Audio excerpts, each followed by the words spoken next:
എടാ ഇത് പറഞ്ഞപ്പോഴാണ് ഓർക്കണേ, ഞാൻ അന്ന് ഏതൊരു സിനിമ കാണാൻ പോയപ്പോൾ തിയേറ്ററിൽ പോയപ്പോഴേ മറ്റേ ആ മറ്റേ മോട്ടിവേഷൻ ക്ലാസ്സുകളൊക്കെ എടുക്കുന്ന ഒരു പുള്ളിയില്ലേ, അഭിഷാദ് ഗുരുവായൂർ എന്ന് പറഞ്ഞ പുള്ളി.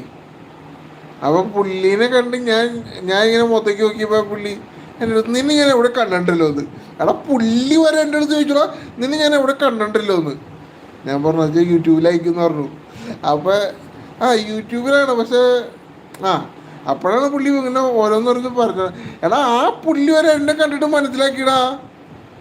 അഭിഷാദ് ഗുരു എന്ന് പറഞ്ഞ പുള്ളിയില്ലേ ഗുരുവായൂർ, ആ മോട്ടിവേഷൻ ക്ലാസ് ഒക്കെ എടുക്കുന്ന ഒരു പുള്ളി, മറ്റേ കോമഡി രീതിയിൽ മോട്ടിവേഷൻ ക്ലാസ് എടുക്കുന്ന പുള്ളി, ആ പുള്ളി ആ പുള്ളി കണ്ടിട്ട് എൻ്റെ അടുത്ത് അത് ഇത് പടത്തിന് അത് ചോട്ടാ മുംബൈക്ക് റീ റിലീസിന് പോയപ്പോഴാ. ചോട്ടാ മുംബൈ അതാണ് പ്രശ്നം. പുള്ളി വരെ നമ്മളെ കണ്ട് നമ്മളോട് സംസാരിച്ചു എന്ന് പറഞ്ഞാൽ നമ്മളൊന്ന് മുഖത്ത് നോക്കി ചിരിച്ചപ്പോഴാണ് പുള്ളി സംസാരിച്ചത്. അന്ന് ഞങ്ങൾ ഫോട്ടോ എടുത്തിട്ടാണ് പോയത്, സെൽഫി എടുത്തായിരുന്നു ഞാൻ അന്ന് പുള്ളിയോടെ.